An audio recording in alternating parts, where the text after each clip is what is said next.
Bismillahirrahmanirrahim. Assalamu alaikum. Hello and welcome to our 16th lecture on Algebra. Course code is MTH376 and it's for Masters of Mathematics students from ComSat's Institute of Information Technology Virtual Campus. Right, so it's our 16th lecture and as usual a brief recap of what we have done in the last lecture. Okay, so in the last lecture we talked about cyclic notation, transpositions and even odd permutations and a bit more. Okay, so what are we doing? We are talking about permutation groups and we are about to finalize all the concepts on permutation groups. So you should be very familiar now with permutation groups. So हम permutation groups की बात करें और permutation groups में हम लोगों ने अभी तक परमुटेशंस की बात कर ली, ग्रुप्स की बात कर ली और इसी तरह बहुत सारी दूसरी नोटेशंस की. तो हमारे पास परमुटेशंस थी, उनका हमने ग्रुप बनाया. परमुटेशंस किसी भी सेट की हमने ली, उनको एक सेट में रखा और अगर हमारे पास फाइनाइट सेट है तो उस सेट को हमने Sn कहा. ओके, तो Sn क्या है? Set of all permutations of a set with n elements. Okay, so एक सेट की सारी परमुटेशंस हमने एक सेट में रखी. अगर सेट फाइनाइट है तो अगर लेट्स से उसमें n एलिमेंट्स हैं तो उसकी सेट ऑफ परमुटेशंस को हमने Sn कहा. फिर उसके ऊपर हमने एक बाइनरी ऑपरेशन डिफाइन किया. राइट, एक बाइनरी ऑपरेशन उसके ऊपर डिफाइन किया और सेट है, एक बाइनरी ऑपरेशन है. जो हमारा बाइनरी ऑपरेशन है परमुटेशंस के सेट के ऊपर, वो ग्रुप की तीनों प्रॉपर्टीज को सेटिस्फाई करता है. तो हमारे पास जो सेट ऑफ परमुटेशंस है वो एक ग्रुप है. राइट, तो हमारे पास हमने ये काफ़ी बार अब ये हम देख चुके हैं कि Sn जो है for n greater than equal to 1 is a group.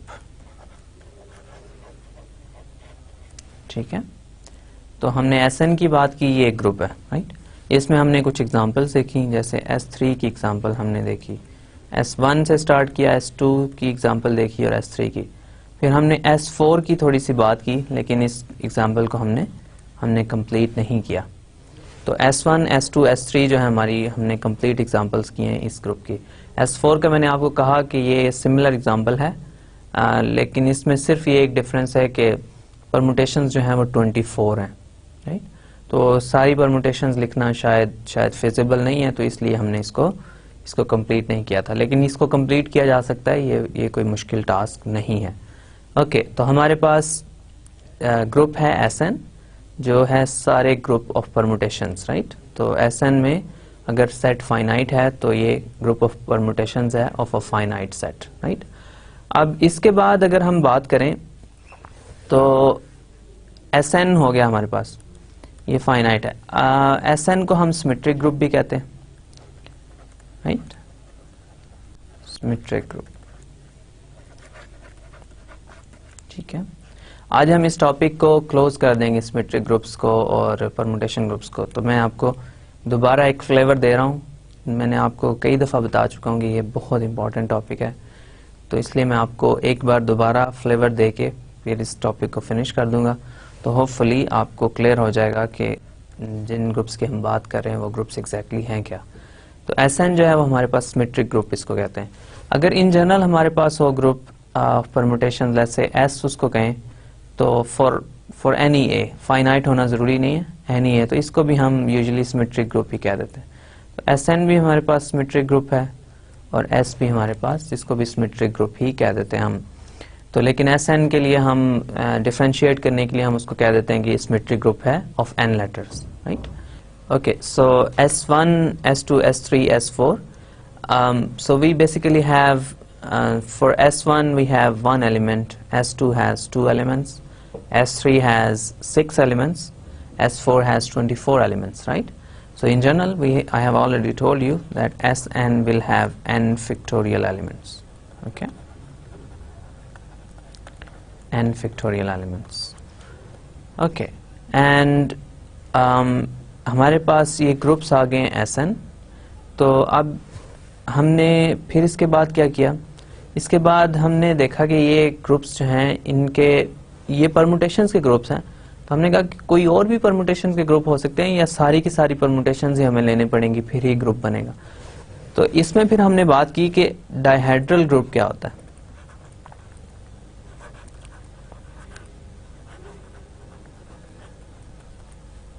ठीक है, हमने इसको सिमेट्रिक ग्रुप कहा है, राइट। तो अब सिमेट्रिक ग्रुप है तो सिमेट्रिक मीन सिमेट्रीज, अगर हम किसी सर्टेन ऑर्डर में हम चीज़ों को चेंज करें तो हमारे पास लेट्स से वो ऑब्जेक्ट चेंज नहीं होता। जैसे हमने कहा कि डायहेड्रल ग्रुप की हम बात कर रहे थे, तो हमने कहा कि एक ट्राइंगल लें आप जो इक्विलेटरल ट्राइंगल हो, तीनों साइड्स की लेंथ सेम हो और उसके अंदर तीनों एंगल्स भी सेम हो। तो इक्विलेटरल ट्राइंगल आप लें, इक्विलेटरल ट्राइंगल में आपने ये करना है कि उसकी सारी की सारी आप सिमेट्रीज एक सेट में लिख दें। आपके पास ट्राइंगल के वर्टिसेस हैं लेट्स से 1 2 3, ओके, 3 वर्टिसेस हैं ट्राइंगल के 1 2 और 3, राइट। अब आपने क्या करना है, इसकी सारी सिमेट्रीज फाइंड करनी।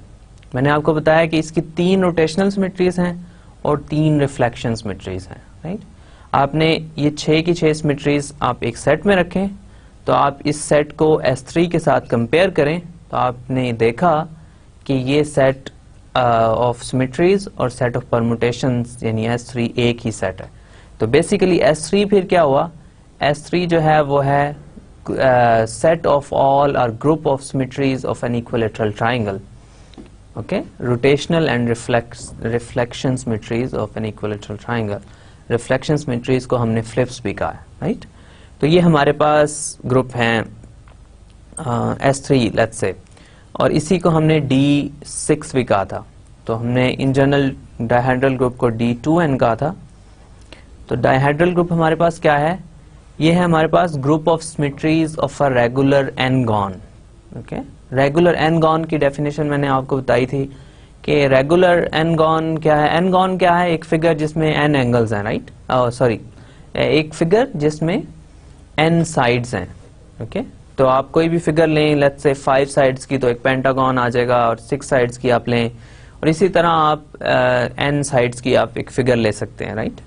तो आपने n साइड्स की फिगर लें, तो इस फिगर को हम n-gon कहेंगे।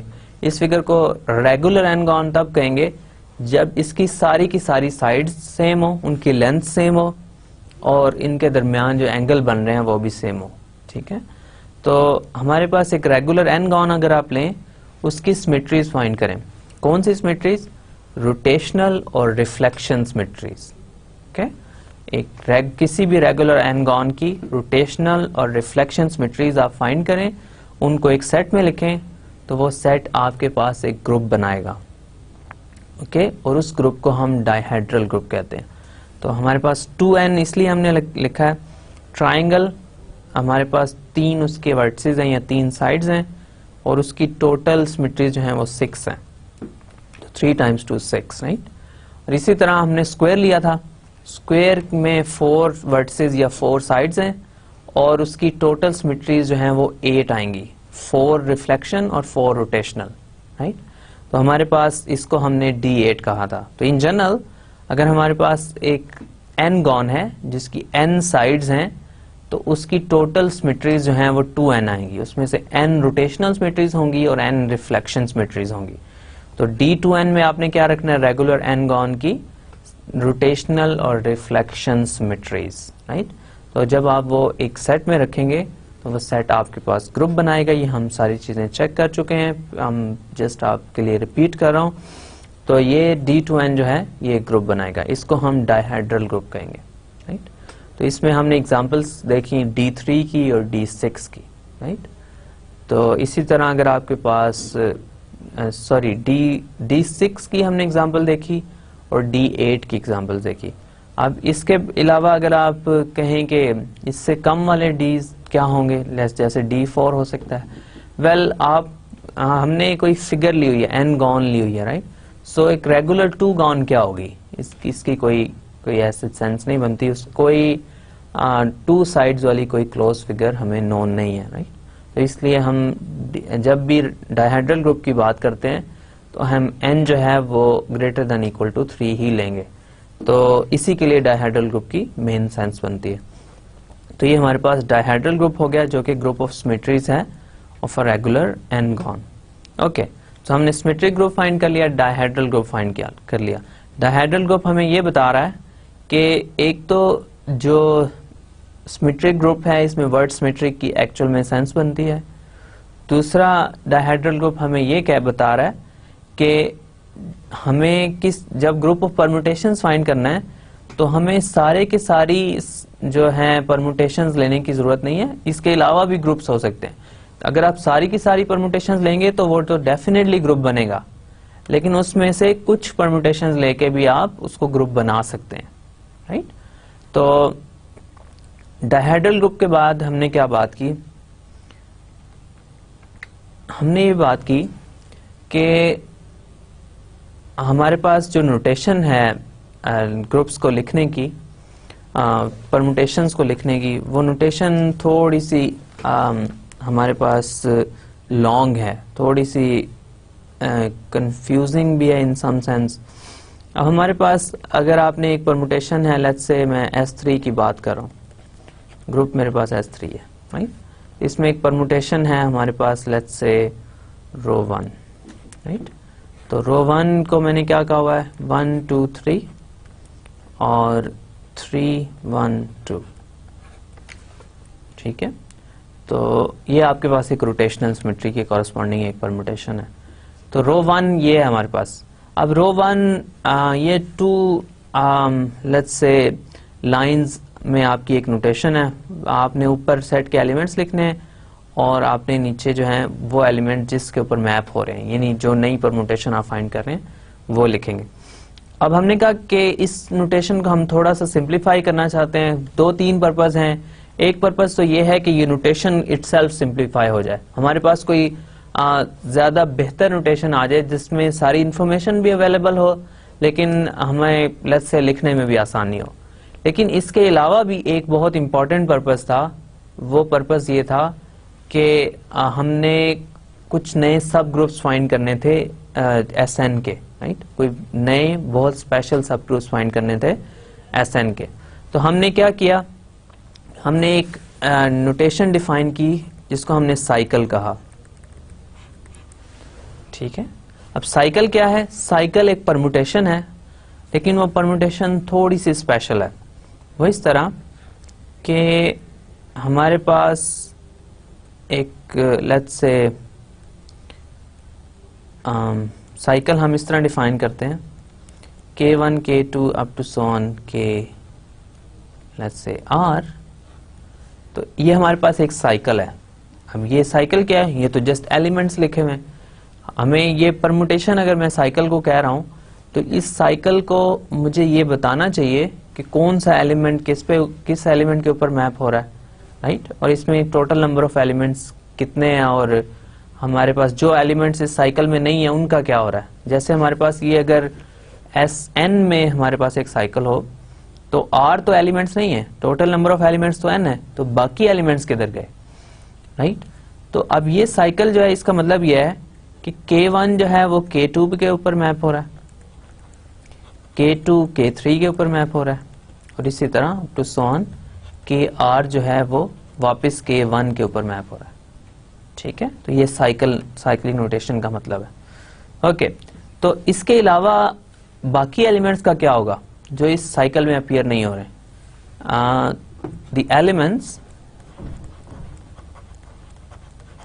the elements which are not present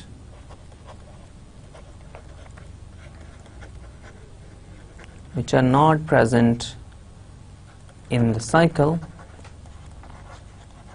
are fixed, ठीक है।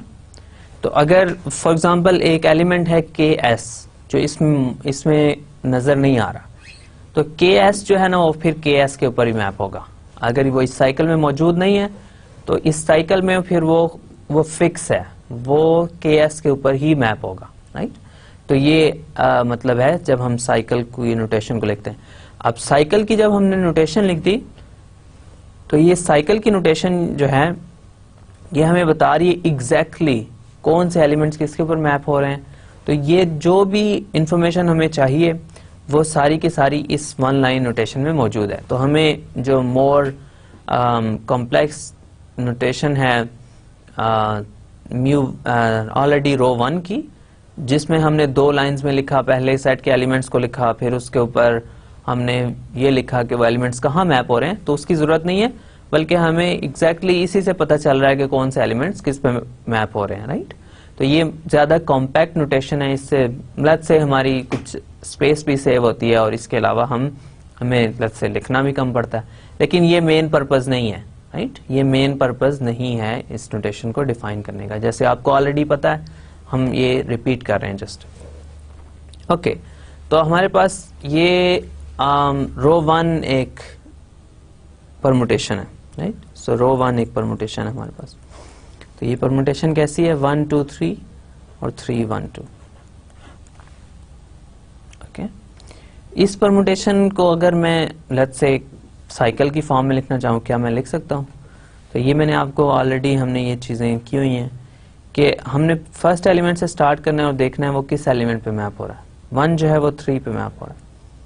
अब 3 को चेक करना है, 3 किस पे मैप हो रहा है, 3 जो है वो 2 के ऊपर मैप हो रहा है।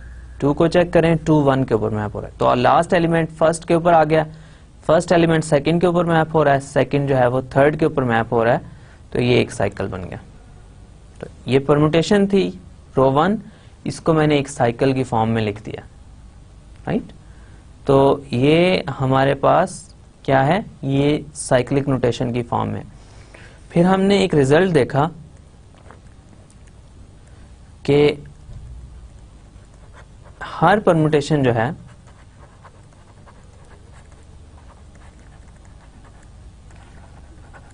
Can be written as a product of disjoint cycles।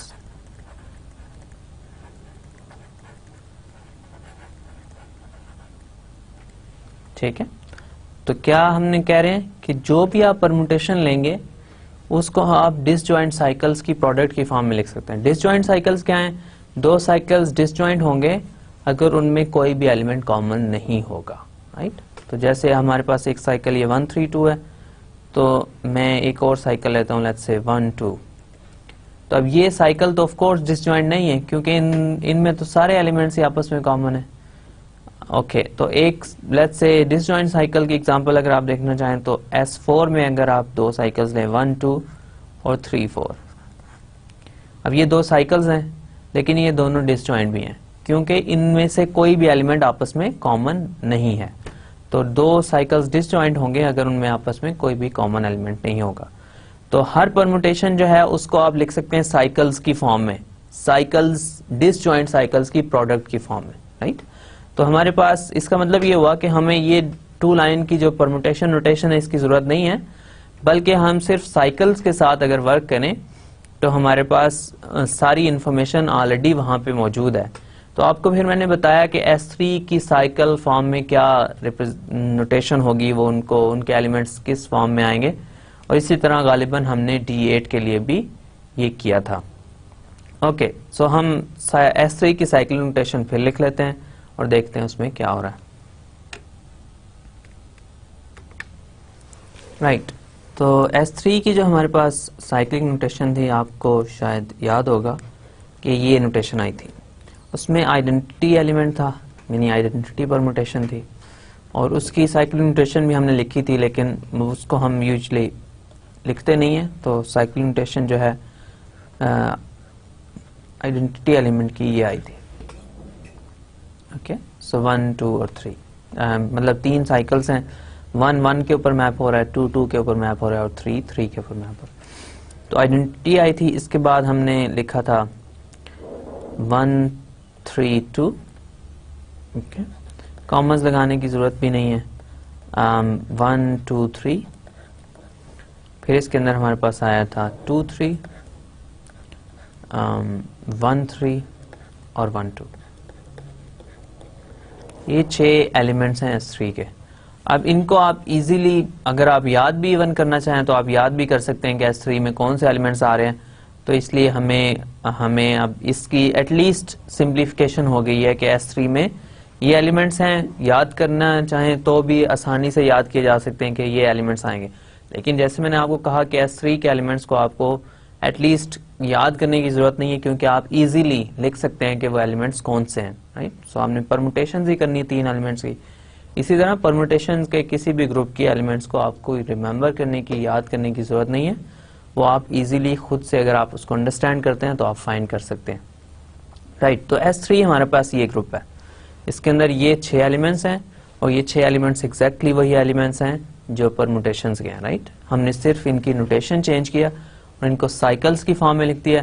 अब ये ज्यादा कॉम्पैक्ट हो गए हैं और हमें इंफॉर्मेशन हमारी कोई भी लॉस्ट नहीं हुई, हमें सारी की सारी इंफॉर्मेशन स्टिल यहाँ पे भी मिल रही है, राइट। ओके, तो इसके बाद हमने बात की कि अब साइकिल जो है उसकी लेंथ क्या होती है। लेंथ साइकिल की होती है कि जितने उसमें एलिमेंट्स आ रहे हैं उनको आप काउंट कर लें, वो उसकी लेंथ है।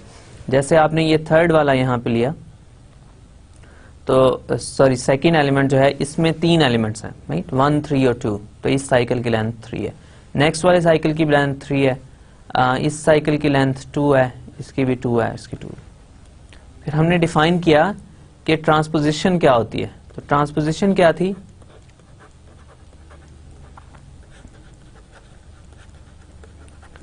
ट्रांसपोजिशन हमारे पास ये थी कि साइकिल ऑफ लेंथ 2, जो लेंथ 2 का साइकिल है उसको हम ट्रांसपोजिशन कहते हैं। तो इस सेट में अगर आप देखें तो 3 ट्रांसपोजिशन है और 2 हमारे पास ऐसे हैं जो ट्रांसपोजिशन नहीं है।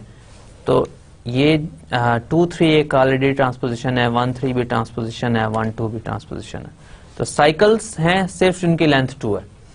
अब इनके बारे में क्या स्पेशल है जो हम इनको अलग से नाम दे रहे हैं और इनकी अलग से डेफिनेशन दे रहे हैं। इनके बारे में ये चीज स्पेशल है, मैंने आपको बताई थी कि जो भी आप साइकिल लेंगे उसको आप प्रोडक्ट ऑफ ट्रांसपोजिशंस में लिख सकते हैं, राइट। ये आपको करके भी बताया था, लेकिन ये इन जनरल नोन है कि every cycle is a product of transposition, right. तो हर साइकिल को आप प्रोडक्ट ऑफ ट्रांसपोजिशंस में लिख सकते हैं, राइट। अब इसमें ये सारी की सारी आपको ऑलरेडी पता है कि ये फाइनाइट ग्रुप्स के लिए बात हो रही है, SN के लिए बात हो रही है, इसलिए आपको ये बार बार बताने की जरूरत नहीं है, SN के लिए बात हो रही है सारी, राइट। तो every cycle is a product of transpositions, okay. तो अब हमारे पास अगर ये साइकिल हो A0, A1, A2 up to so on A, let's say N, तो इसको प्रोडक्ट ऑफ ट्रांसपोजिशन में कैसे लिखेंगे। इसकी एक तरीका ये है, सॉरी A0 को A1 से कर लें पहले तो बेहतर रहेगा। A0 A1, A0 A2 और A0 A3 और कीप गोइंग और A0 AN। तो मैं क्या कर रहा हूं, जो मेरा ओरिजिनल साइकिल है उसको स्मॉलर साइकिल्स में लिख रहा हूं, ट्रांसपोजिशंस में लिख रहा हूं, राइट। कैसे लिख रहा हूं, जो फर्स्ट एलिमेंट है मेरा उसकी मैं ट्रांसपोजिशन बना रहा हूं हर एलिमेंट के साथ उस सेट में। फर्स्ट एलिमेंट की हर एलिमेंट बाकी सब एलिमेंट्स के साथ ट्रांसपोजिशन बना रहा हूं, यही कर रहा हूं, सिर्फ इसके अलावा कुछ नहीं कर रहा हूं। तो जैसे मैंने अगर 1, 3, 2 को लिखना हो तो मैं क्या कर सकता हूं, मैं लिख सकता हूं 1, 3 और 1, 2। और इसी तरह 1, 2, 3 को लिखना हो तो मैं इसको लिख सकता हूं 1, 2 और 1, 3, ओके। तो ये हमारे पास प्रोडक्ट ऑफ ट्रांसपोजिशंस आ जाएगी, ओके। तो अब हमारे पास हर जो साइकिल है उसको आप प्रोडक्ट ऑफ ट्रांसपोजिशन में लिख सकते हैं। बहुत सारी एग्जांपल्स लास्ट लेक्चर में हम कर चुके हैं, इसलिए मैं इसके ऊपर ज्यादा एम्फेसिस नहीं करता। हर साइकिल को आप प्रोडक्ट ऑफ ट्रांसपोजिशंस में लिख सकते हैं, ओके। तो आपको जनरल मेथड भी बता दिया कि किसको, अगर आपके पास एक साइकिल हो तो उसको प्रोडक्ट ऑफ ट्रांसपोजिशंस में कैसे लिखेंगे, ओके। तो अब हमारे पास एक और बहुत अच्छा रिजल्ट था। रिजल्ट क्या कहता था, अगर आप एक साइकिल को प्रोडक्ट ऑफ ट्रांसपोजिशंस में लिखेंगे तो वो जो जितनी ट्रांसपोजिशंस आपको नीडेड होंगी, रिक्वायर्ड होंगी, वो या तो इवन नंबर होंगी या ऑड होंगी, राइट। अगर आप एक परमुटेशन को या एक साइकिल को प्रोडक्ट ऑफ ट्रांसपोजिशंस में लिखेंगे तो जितनी आपके पास ट्रांसपोजिशंस आएंगी वो या तो इवन नंबर होंगी या ऑड नंबर होंगी, राइट। इसमें ज्यादा एम्बिग्विटी नहीं होनी चाहिए, क्योंकि आपने एक साइकिल से स्टार्ट किया, उसको कुछ ना कुछ परमुटेशंस और ट्रांसपोजिशंस में तो आप लिखेंगे ना। अब जाहिर है वो मतलब पॉजिटिव नंबर होंगी जितनी भी आएंगी, मतलब 1 हो सकती है, 2 हो सकती है, 3 हो सकती है, जितनी भी होगी, लेकिन वो सब की सब जो हैं जितनी भी ट्रांसपोजिशंस आएंगी तो वो या तो इवन नंबर होगा या ऑड नंबर होगा। लेट्स से 2 आपको रिक्वायर्ड हैं तो एक इवन नंबर ऑफ ट्रांसपोजिशंस है, अगर आपको 3 रिक्वायर्ड हैं तो ऑड है, राइट। सो जब भी आप इसको करेंगे साइकिल को प्रोडक्ट ट्रांसपोजिशंस में लिखेंगे तो या आपके पास इवन नंबर ऑफ ट्रांसपोजिशंस रिक्वायर्ड होंगी या ऑड। ये नहीं हो सकता कि एक ही आप साइकिल को इवन नंबर ऑफ ट्रांसपोजिशंस के भी फॉर्म में लिख सकते हैं और ऑड की भी, ये पॉसिबल नहीं है। या तो आपको इवन नंबर ऑफ ट्रांसपोजिशंस रिक्वायर्ड होंगी या आपको ऑड नंबर ऑफ ट्रांसपोजिशंस रिक्वायर्ड होंगी, दोनों एक वक्त में नहीं हो सकती। तो ये हमारे पास थ्योरम था, इसको भी आप लास्ट स्लाइड्स में और लास्ट हमारे पास जो लेक्चर था उसमें देख सकते हैं, राइट। सो अब हमारे पास एक बहुत नाइस फ्रेमवर्क आ गया कि अगर हमारे पास एक परमुटेशन से हम स्टार्ट करें, राइट, इसको हम लिख सकते हैं product of disjoint cycles, right. Her permutation को प्रोडक्ट ऑफ डिसजॉइंट साइकिल्स की फॉर्म में लिख सकते हैं। अच्छा, तो अब अगर हमारे पास एक साइकिल हो तो उसको हम लिख सकते हैं प्रोडक्ट ऑफ ट्रांसपोजिशंस,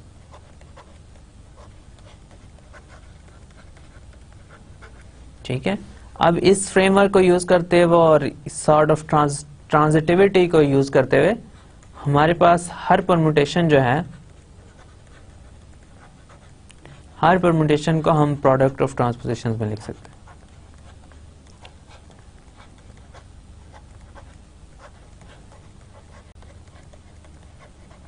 राइट। अब हमारे पास हर परमुटेशन जो है वो प्रोडक्ट ऑफ ट्रांसपोजिशंस की फॉर्म में आ गई, यानी हर परमुटेशन जो है वो बेसिकली 2 साइकिल्स की फॉर्म में आ गई है, राइट। साइकिल्स हैं, सबकी लेंथ 2 है, ओके। कोई भी परमुटेशन आप लेंगे उसको आप लिख सकते हैं, ओके। सो हमारे पास प्रोडक्ट ऑफ ट्रांसपोजिशंस की फॉर्म में आ गई है हर परमुटेशन। तो लेकिन ये ट्रांसपोजिशंस जो हैं ये या तो इवन होंगी या ऑड होंगी, राइट।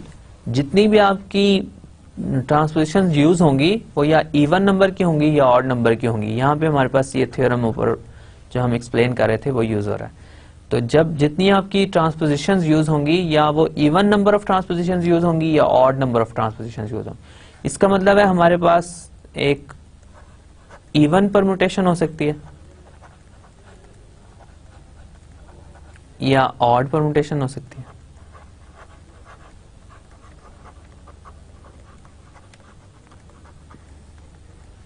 ओके।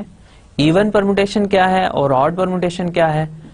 इवन परमुटेशन यह है कि अगर आप एक परमुटेशन को लें और उसको प्रोडक्ट ऑफ ट्रांसपोजिशंस की फॉर्म में लिखें तो हमारे पास जो नंबर ऑफ ट्रांसपोजिशंस यूज होंगी वो इवन नंबर होंगी, यानी 2 हो सकती हैं, 4 हो सकती हैं, 6 हो सकती हैं, 8 हो सकती हैं।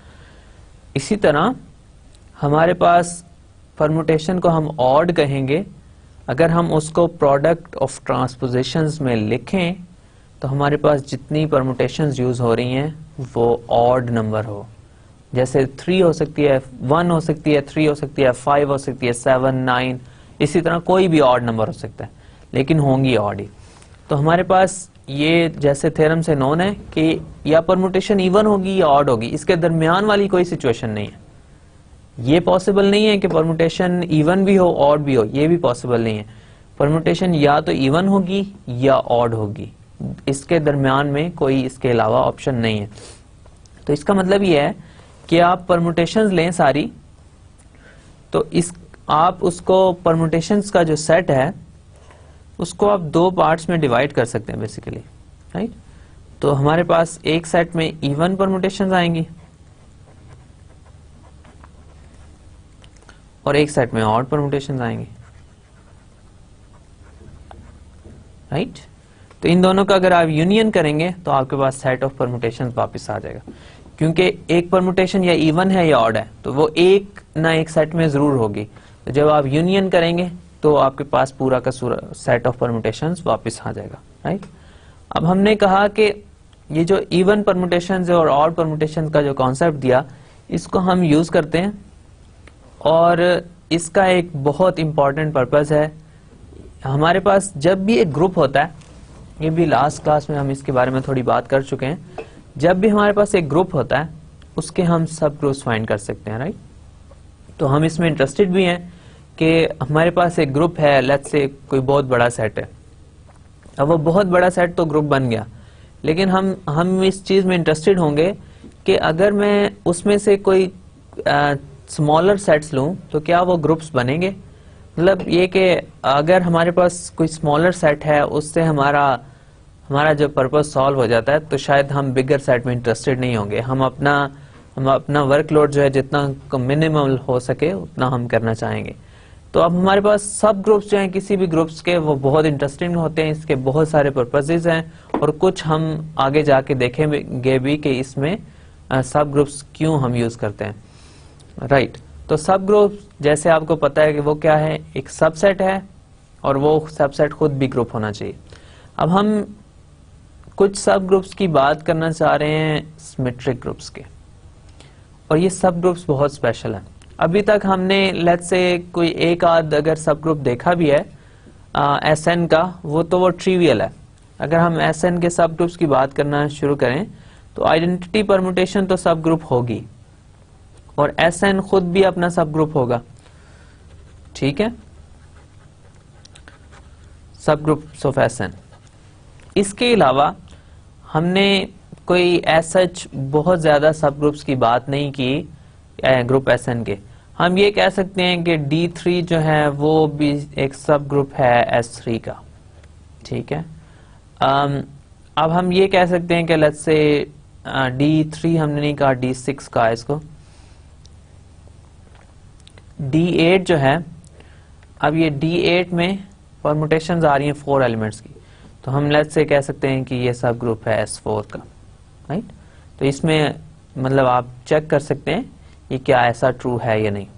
तो D8 जो है वो सब ग्रुप है S4 का प्रोबेबली।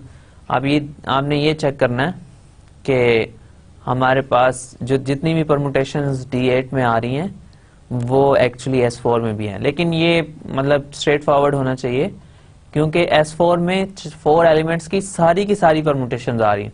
तो D8 क्या है, D8 भी बेसिकली परमुटेशंस हैं 4 एलिमेंट्स की, लेकिन वो स्पेशल हैं क्योंकि वो सिमेट्रीज ऑफ स्क्वायर से रिलेटेड हैं, लेकिन हैं तो वो परमुटेशंस ही 4 एलिमेंट्स की, तो वो डेफिनेटली S4 में भी होंगी। और हम ये प्रूव कर चुके हैं कि D8 जो है वो D8 जो है वो खुद एक ग्रुप है, राइट, वही ऑपरेशन है जो S4 के ऊपर है, तो D8 जो है वो सब ग्रुप होगा S4 का। और इसी तरह इन जनरल हम ये कह सकते हैं कि D2n जो है वो सब ग्रुप है SN का, राइट। तो ये हम इसके अलावा अभी तक हमें इसके कोई सब ग्रुप्स नजर नहीं आए, लेकिन जो हम नया सब ग्रुप डिफाइन करने जा रहे हैं जिसको हमने अल्टरनेटिंग ग्रुप कहा है, ये SN का एक सब ग्रुप है और ये बहुत ही स्पेशल सब ग्रुप है। ये आपके हर n के लिए एग्जिस्ट करता है और इसमें exactly half the number of elements होते हैं जितने SN में, राइट। तो अब हमारे पास अगर SN के अंदर आपको पता है कि n फैक्टोरियल एलिमेंट्स हैं, इनमें से n फैक्टोरियल ओवर 2 जो हैं वो इवन है और n फैक्टोरियल ओवर 2 ही ऑड हैं, राइट। तो अगर मैं एक सेट बनाऊं जिसको मैं an कहूं, an में मैं क्या करता हूं, ये है set of all even permutations.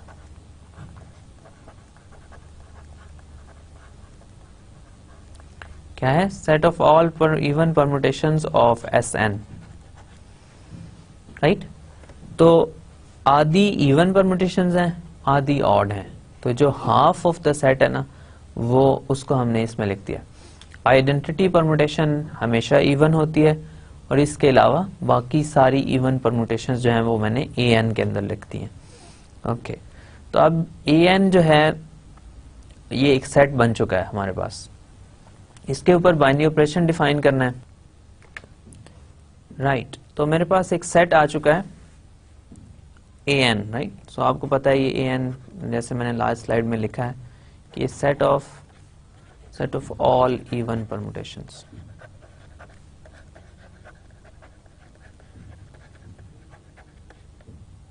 Of Sn, ठीक है। अब इसके ऊपर एक बाइनरी ऑपरेशन डिफाइन करना है। अगर मैं इसको ग्रुप बनाना चाह रहा हूं तो इसके ऊपर मुझे एक बाइनरी ऑपरेशन चाहिए। अगर एक बाइनरी ऑपरेशन इसके ऊपर मुझे मिल जाता है तो मैं इसके ग्रुप होने के बारे में बात कर सकता हूं।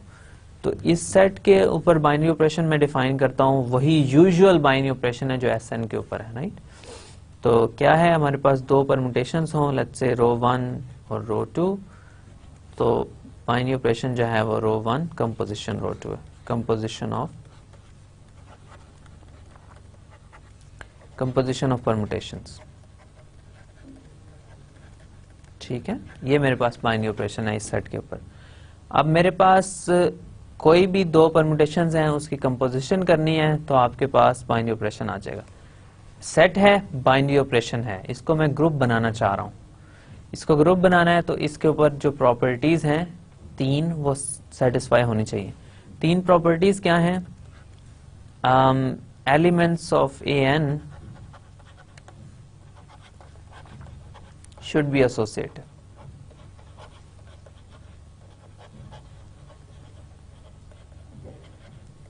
ठीक है। अब an के जो जितने भी एलिमेंट्स हैं वो एसोसिएटिव होने चाहिए, लेकिन ये आपको ऑलरेडी पता है कि ये बहुत ट्रिवियल कंडीशन है। वो इसलिए कि कंपोजिशन ऑफ फंक्शंस जो है वो हमेशा एसोसिएटिव होती है। तो परमुटेशंस भी फंक्शंस हैं, तो इनकी जो कंपोजिशन है वो भी हमेशा एसोसिएटिव ही होगी, राइट। और इसी तरह दूसरी रीजन ये है कि Sn जो है उसके ऊपर कंपोजिशन जो है ऑलरेडी एसोसिएटिव है, तो an जो है वो सबसेट है Sn का, तो इसके ऊपर भी एसोसिएटिव होगी, ठीक है। तो अब हमारे पास ये एलिमेंट्स जो हैं वो एसोसिएटिव होने चाहिए, ये एक बहुत ट्रिवियल कंडीशन है। दूसरी कंडीशन ये है कि आइडेंटिटी एलिमेंट भी an में होना चाहिए। Identity element should be in an, right. लेकिन an जो है उसमें सारी इवन परमुटेशंस है। हमने कहा है कि आइडेंटिटी जो है वो एक इवन परमुटेशन है। आइडेंटिटी क्या है? एक इवन परमुटेशन है। तो इसलिए आइडेंटिटी जो है वो हमेशा an में होगी। और फाइनल जो है वो हमारे पास थोड़ी सी लेंथी ऑफ कोर्स कंडीशन है। Every element of an should have an inverse in an, right. So ये 3 कंडीशंस हैं ग्रुप की। अब इस 3 में आपके पास एक एक्स्ट्रा कंडीशन मौजूद है, ये आपको क्लियर होना चाहिए कि जो बाइनरी ऑपरेशन है वो भी an के ऊपर डिफाइन होना चाहिए। उसके डिफाइन होने का, बाय डेफिनेशन बाइनरी ऑपरेशन के डिफाइन होने का ये मतलब है कि अगर आप 2 एलिमेंट्स लें an में से या किसी भी सेट में से, तो उनके ऊपर जब बाइनरी ऑपरेशन अप्लाई करें तो रिजल्ट भी उसी सेट में आना चाहिए। ये बाइनरी ऑपरेशन की बाय डिफॉल्ट कंडीशन है। तो ये 3 कंडीशंस अगर आप चेक कर लें ये ट्रू भी हों, लेकिन फाइनल जो फर्स्ट कंडीशन, लेट्स से आप कहें कि ये बाइनरी ऑपरेशन ही अगर इस सेट के ऊपर नहीं बना रहा तो ये ग्रुप नहीं होगा, राइट। सो ये फर्स्ट कंडीशन जो है ये बहुत क्रूशियल है कि हमारे पास इसके ऊपर बाइनरी ऑपरेशन पहले डिफाइंड होगा, फिर आप ये 3 कंडीशन चेक करेंगे। अगर बाइनरी ऑपरेशन ही डिफाइंड नहीं है तो फिर इन 3 कंडीशंस को चेक करने की जरूरत नहीं है, वो ग्रुप कभी भी नहीं बनाएगा, राइट। अब इसकी एक एग्जांपल की तरफ हम चलते हैं एन की, तो उसमें देखते हैं कि ये कंडीशंस कैसे वर्क करती हैं। तो एज यूजुअल हम S3 के सब ग्रुप की बात कर रहे हैं, A3। अब S3 आपको पता है, हम कई बार अब लिख चुके हैं, अब आपको डेफिनेटली याद भी हो गया होगा। आइडेंटिटी है इसमें और कौन से एलिमेंट्स हैं, 1 3 2 है और 1 2 3 है और 2 3 है और 1 3 है और 1 2 है, राइट। ये हमारे पास 3 एलिमेंट्स हैं S3 के अंदर। अब S3 के ये तीनों, S3 के अंदर ये 6 एलिमेंट्स हैं। अब इनमें से ये देखना है कि कौन सी इवन है और कौन से ऑड है। आइडेंटिटी जो है वो इवन है, राइट। ये भी एक्सरसाइज हम लास्ट टाइम कर चुके हैं, तकरीबन हमने कंप्लीट कर दी थी। 1 3 2 जो है, अब हर साइकिल जो है उसको प्रोडक्ट ऑफ ट्रांसपोजिशंस की फॉर्म में आप लिख सकते हैं, राइट। इसकी प्रोडक्ट ऑफ ट्रांसपोजिशंस क्या है, 1 3 है और 1 2 है, राइट। अब ये इसकी प्रोडक्ट है, ओके। अब इसमें 2 साइकिल्स यूज हो रहे हैं, 2 ट्रांसपोजिशंस यूज हो रही हैं। 2 जो है वो एक इवन नंबर है, तो ये इवन है।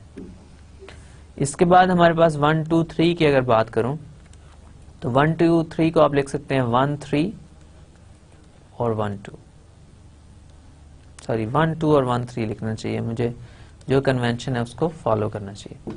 1 2 और 1 3, इसके अंदर कितनी परमुटेशन यूज हो रही हैं, ट्रांसपोजिशंस यूज हो रही हैं 2, तो 2 भी एक इवन नंबर है, राइट। इसके बाद अगर बात करूं 2 3 को, तो 2 3 ऑलरेडी एक ट्रांसपोजिशन है, तो प्रोडक्ट ऑफ ट्रांसपोजिशन क्या होगी, 2 3, राइट। सो ये ऑड है, इसमें सिर्फ एक ट्रांसपोजिशन यूज हो रही है। इसी तरह मेरे पास 1 3 जो है वो भी ऑड है, राइट, क्योंकि ये जस्ट 1 ट्रांसपोजिशन यूज हो रही है इसमें, राइट। 1 2 जो है वो भी ऑड होगा हमारे पास, ओके।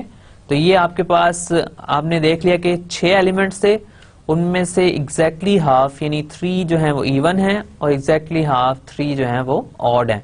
तो अगर आपने एक सेट बनाना है A3, उसके अंदर आपके कौन से एलिमेंट्स आएंगे, आइडेंटिटी आएगी, आपके पास एलिमेंट आएगा 1 3 2 और आपके पास एलिमेंट आएगा 1 2 3, ओके। तो ये आपके पास एक A3 है जो सेट ऑफ परमुटेशंस बन गया इवन परमुटेशंस का, right.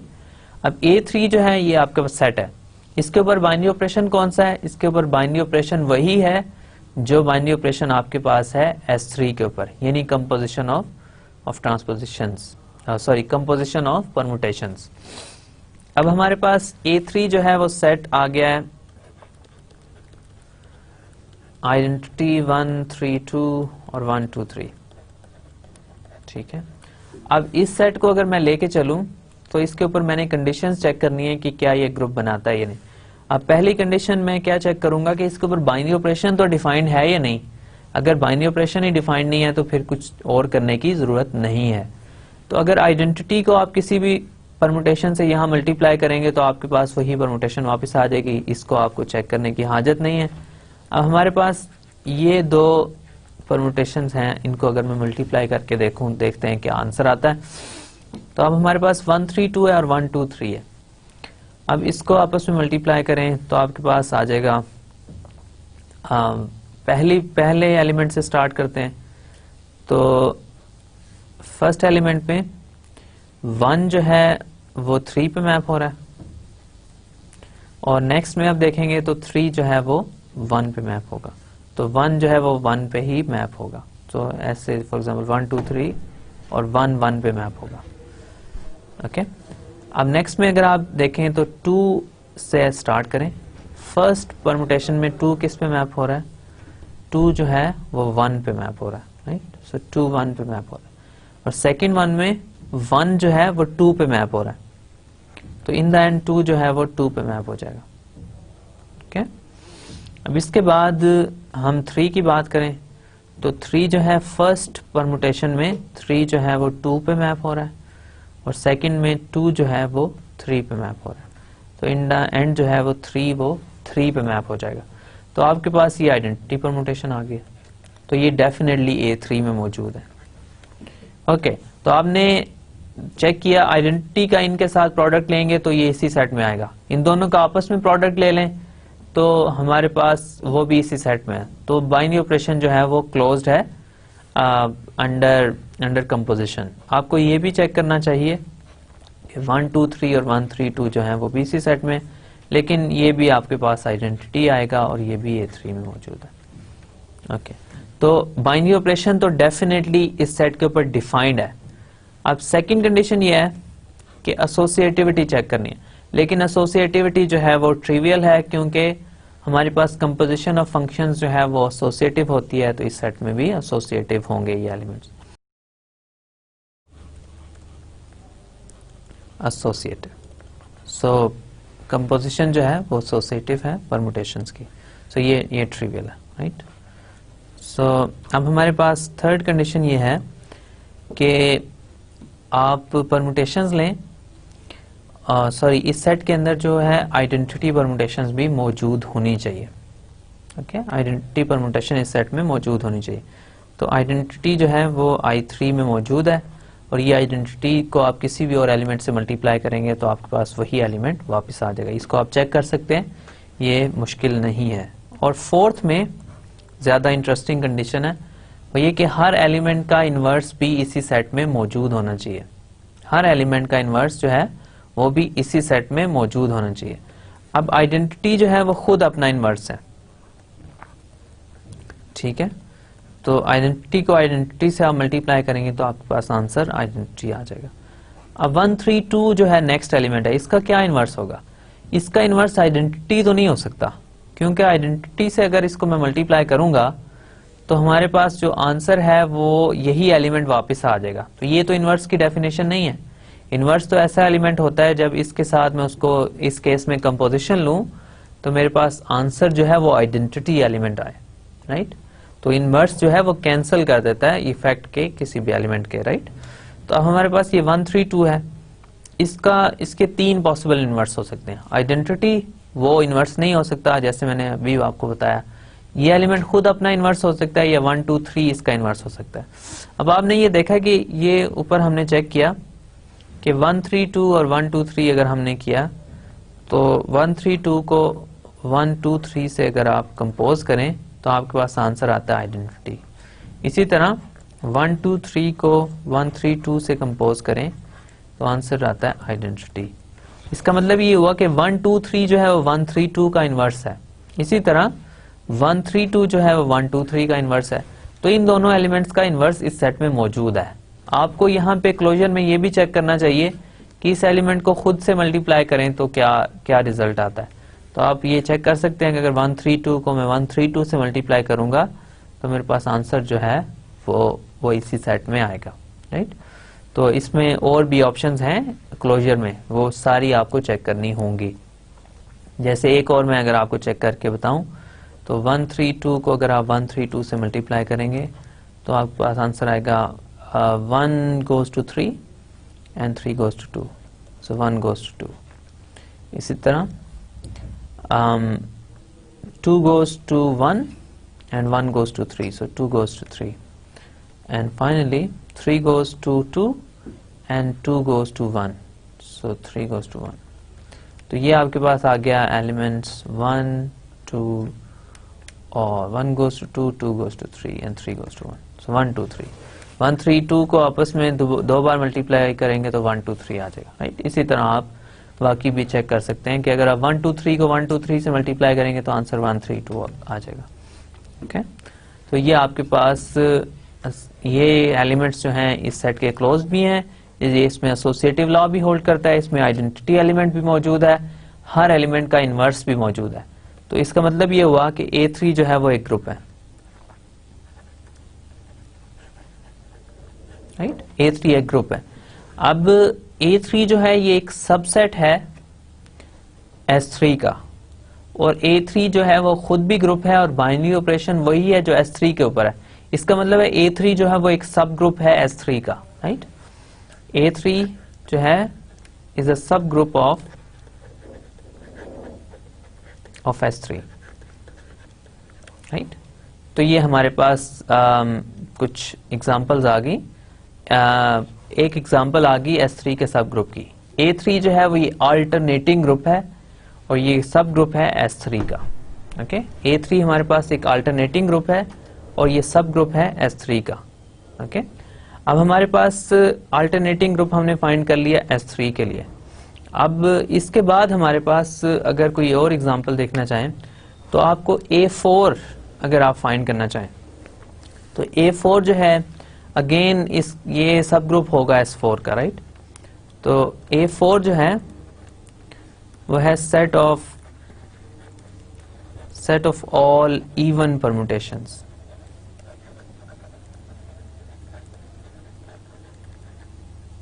Permutations of S4,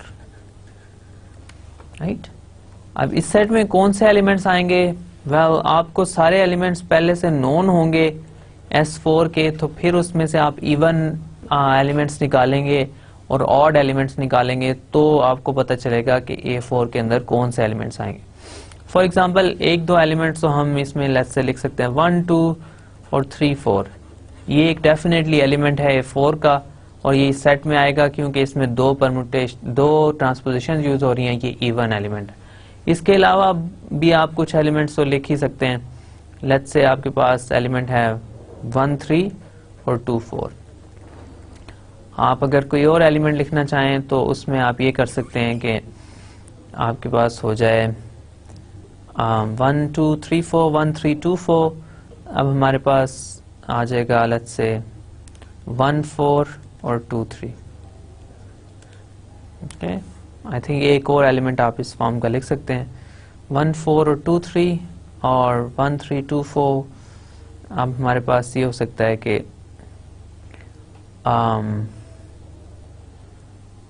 1 goes to 2, 1 goes to 3, 1 goes to 4।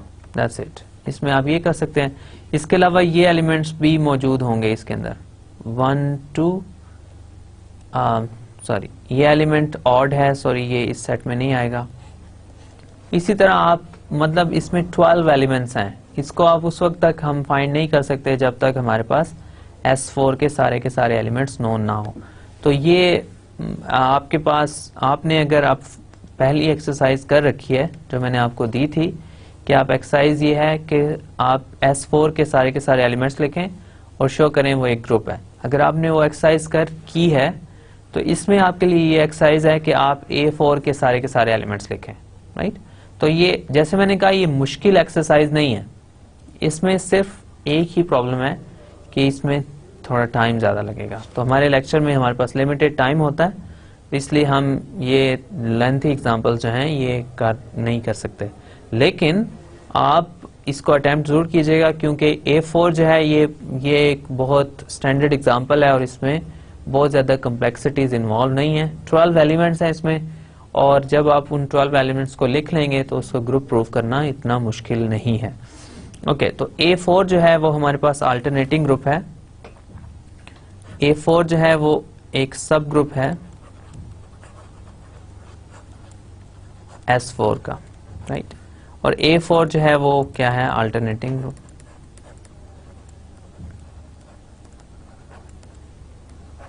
Right, तो ये हमारे पास हर सिमेट्रिक ग्रुप का हमारे पास एक और सब ग्रुप हमें मिल रहा है जिसको हम अल्टरनेटिंग ग्रुप कह रहे हैं और वो क्या है? Group of all even permutations, right. अब हमारे पास यहाँ क्वेश्चन ये हो सकता है कि अगर हमारे पास इवन परम्यूटेशंस हमने ली तो उसका जो सेट है वो एक ग्रुप बनाता है, तो क्या हम ऑड परम्यूटेशंस का सेट लेके एक ग्रुप बना सकते हैं? राइट, तो अगर हम S3 के लिए बात करें तो ये ऑड परम्यूटेशंस का अगर हम सेट लें,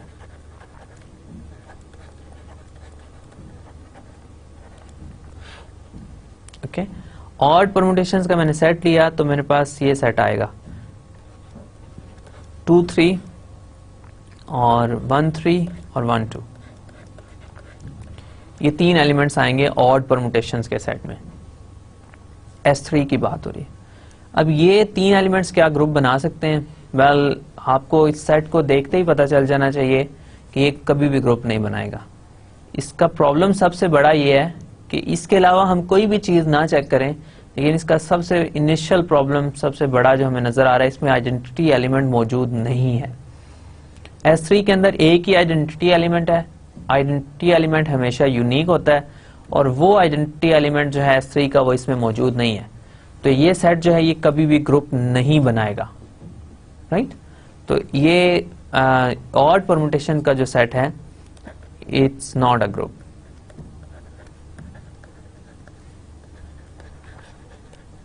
ठीक है, ये ग्रुप नहीं है तो सब ग्रुप भी नहीं है। तो इवन परमुटेशंस का जो सब ग्रुप है, जो सब सेट है, वही सिर्फ ग्रुप बनाएगा। हमारे पास ऑड परमुटेशंस जो हैं वो ग्रुप नहीं बनाएंगी। ओके, तो ये हमारे पास एक क्लैरिफिकेशन है ऑड परमुटेशंस के लिए। इसके अलावा एक और ज्यादा इंटरेस्टिंग एग्जांपल ये हो सकती है कि हम D8 ग्रुप लें। हमारे पास अगर ग्रुप है D8, तो D8 हम आपके पास नोन है। इसमें कितने एलिमेंट्स हैं? इसके अंदर 8 एलिमेंट्स हैं और वो सारे के सारे एलिमेंट्स भी आपको नोन है। तो D8 की अगर हम एग्जांपल को स्टार्ट करें और इसमें देखें कि इवन परमुटेशंस कौन सी हैं और ऑड परमुटेशंस कौन सी हैं, तो इवन परमुटेशंस का अगर D8 में से हम सेट बनाएं तो हम ये चेक करना चाह रहे हैं कि D8 की जो इवन परमुटेशंस हैं क्या वो एक सब ग्रुप बनाएंगी या नहीं। तो D8 में आपके एलिमेंट्स जो हैं उनको अगर आप लिखें तो वो एलिमेंट्स आपके पास होंगे आइडेंटिटी। इसके अलावा D8 में कौन से एलिमेंट्स आ रहे हैं? D8 जैसे आपको पता है सिमेट्रीज हैं स्क्वायर की, रोटेशनल और रिफ्लेक्शन। तो आपके पास ये एलिमेंट डेफिनेटली उसमें आएगा 1 और 1 2 3 4, दैट्स इट। इसके बाद एक एलिमेंट इसमें ये आ सकता है कि 1 4 और 1 goes to 4 and then 4 1. Okay, so let me write these elements down. 1 2 3 4. So 4 or then 1 2 3. So 1 goes to 4 and 4 goes to 3. 1 4 3 2. इसके अलावा एक एलिमेंट इसमें ये हो सकता है कि 1 2 3 4 and then we can write it as 3 4 1 2. So 1 goes to 3 and 1 goes to 3 and 3 goes to 1, or 2 goes to 4 and 4 goes to 2. So 2 4, right? इसके अलावा क्या एलिमेंट्स हो सकते हैं? इसके अलावा एलिमेंट्स हो सकते हैं कि आपके पास इस तरह के कुछ एलिमेंट्स हैं D8 में 1 2 3 4, और आप अगर चेंज करें 1 और 3 को आपस में, या सो 1 और 3 को आपस में चेंज कर लें और 2 और 4 को चेंज कर लें, राइट। सो हमारे पास अगर वर्टिसेस हैं 1 2 3 और 4, सो 2 और 3 को आपस में चेंज करें और 1 और 4 को आपस में चेंज करें। 2 और 3 को आपस में चेंज करें तो आपके पास आ जाएगा 2 goes to 3 and 3 goes to 2, और 1 goes to 4 and 4 goes to 1. So इसको अगर आप यहाँ ट्रांसफॉर्म करें तो आपके पास आ जाएगा 1 4 और इसके साथ आ जाएगा 2 3. ओके, इसके अलावा कौन से एलिमेंट्स हो सकते हैं? इसके अलावा एलिमेंट्स हो सकते हैं अगर आप 1 को 2 से इंटरचेंज करें और 3 को 4 से करें, राइट। सो 1 2 और 3 4, राइट। इसके अलावा दो और हैं, दो और एलिमेंट्स क्या हैं? आप 1 और 3 को फिक्स करें तो आपके पास आ जाएगा 2 और 4, और फाइनली अगर आप फिक्स करें 2 और 4 को फिक्स करें तो आपके पास आ जाएगा 1 और 3। तो ये आपके पास 8 एलिमेंट्स हैं D8 के अंदर, राइट। इसको यहाँ से मैं अरेज कर देता हूँ।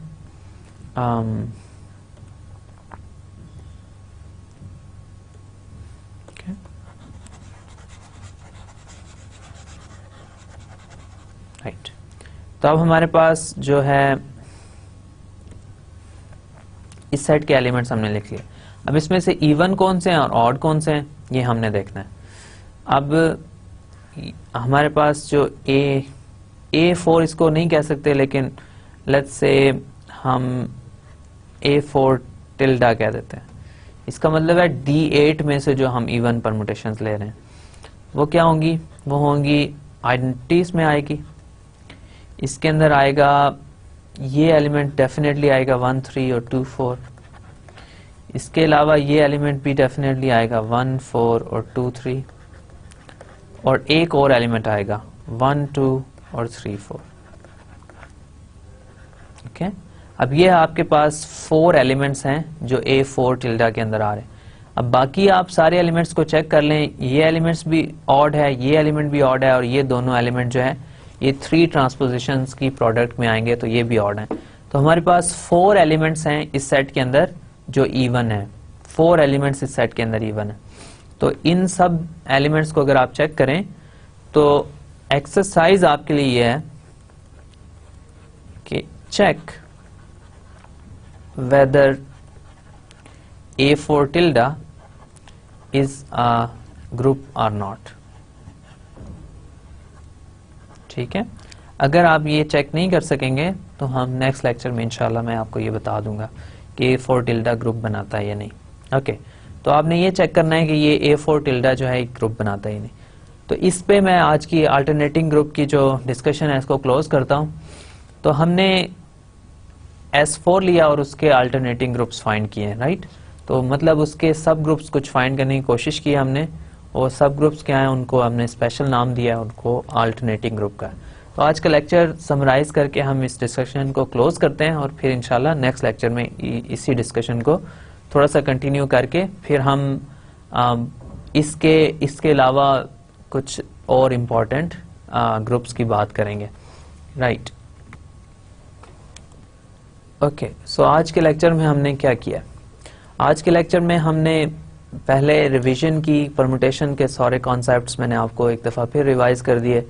ये परमुटेशन ग्रुप्स क्या होते हैं, उनके साइकिल्स क्या होते हैं, ट्रांसपोजिशंस क्या होती हैं, फिर परमुटेशंस को हम ट्रांसपोजिशंस की फॉर्म में कैसे लिखते हैं, और इसी तरह इवन ऑड परमुटेशंस क्या होती हैं, ये सारे कॉन्सेप्ट्स हमने रिवाइज किए। फिर उसके बाद हमने बात की कि अगर आपके पास ग्रुप है Sn, उसके अंदर हाफ जो है वो इवन परमुटेशंस है, हाफ ऑड है। आप जो इवन परमुटेशंस है उसको एक सेट में लिखें, और आप उस सेट को आप चेक करें कि क्या वो ग्रुप बनाता है या नहीं। तो हमने ये चेक किया कि जो An हमने उस सेट को कहा जिसमें सारी की सारी इवन परमुटेशंस रखी हमने Sn में से, तो वो एक ग्रुप बनाता है, और ये सब ग्रुप है Sn का, और इस ग्रुप को हमने अल्टरनेटिंग ग्रुप कहा है, राइट। सो अल्टरनेटिंग ग्रुप क्या है, हमारे पास एक सब ग्रुप है Sn का जिसमें सारी इवन परमुटेशंस हमने लिखी है। फिर उसके बाद हमने A3 की एग्जांपल देखी, A4 की एग्जांपल मैंने स्टार्ट की, लेकिन उसमें एलिमेंट्स जो हैं वो आपको नोन है, तो वो आप उनको एक सेट में लिख के ये चेक करें क्या वो ग्रुप बनाता है या नहीं। ओके, तो इसके बाद हमने ये बात की कि अल्टरनेटिंग ग्रुप ये हो गया कि इवन परमुटेशंस को हमने एक सेट में लिखा। तो फिर हमारा क्वेश्चन ये है कि क्या ऑड परमुटेशंस वो ग्रुप बनाती हैं। हमने ऑड परमुटेशंस का जब सेट लिखा तो हमारे पास एक बहुत अहम प्रॉब्लम जो है वो ये आ गई कि जब भी ऑड परमुटेशंस लेंगे तो हमारे पास आइडेंटिटी परमुटेशन उस सेट में नहीं आएगी। तो ऑड परमुटेशंस का जो सेट है वो कभी भी सब ग्रुप नहीं बनाएगा, राइट। तो हमारे पास इवन परमुटेशंस का जो सेट है वो तो ग्रुप बनाएगा और सब ग्रुप भी होगा, लेकिन ऑड परमुटेशंस का जो सेट है वो ग्रुप नहीं बनाएगा, राइट। तो अब इसके बाद हमने Sn के तो अल्टरनेटिंग सब ग्रुप्स की बात कर ली। फिर मैंने कहा कि D2n जो हमारे पास सेट है उसके अल्टरनेटिंग सब ग्रुप्स, क्या कोई ऐसी सेंस बनती है कि उसके भी कुछ अल्टरनेटिंग सब ग्रुप हों। तो फिर हमने A4 टिल्डा एक सेट बनाया जिसमें हमने D8 के सारी इवन परमुटेशंस लिखी, और ये आपकी एक्सरसाइज है कि आप ये चेक करें कि क्या वो ग्रुप बनाता है या नहीं। तो नेक्स्ट लेक्चर में हम इंशाल्लाह इस एक्सरसाइज को कंप्लीट करेंगे अगर आप ना कर सके, और इसके साथ साथ हम कुछ नए कॉन्सेप्ट्स की बात करेंगे जिनको हम साइक्लिक ग्रुप्स कहते हैं, और वो भी बहुत इंपॉर्टेंट ग्रुप्स हैं और उनकी भी एप्लीकेशंस आगे जाके बहुत ज़्यादा आएंगी। तो हम इंशाल्लाह इस डिस्कशन को नेक्स्ट लेक्चर में कंटिन्यू करेंगे। सो Thank you very much for your time, and I'll see you again in the next lecture.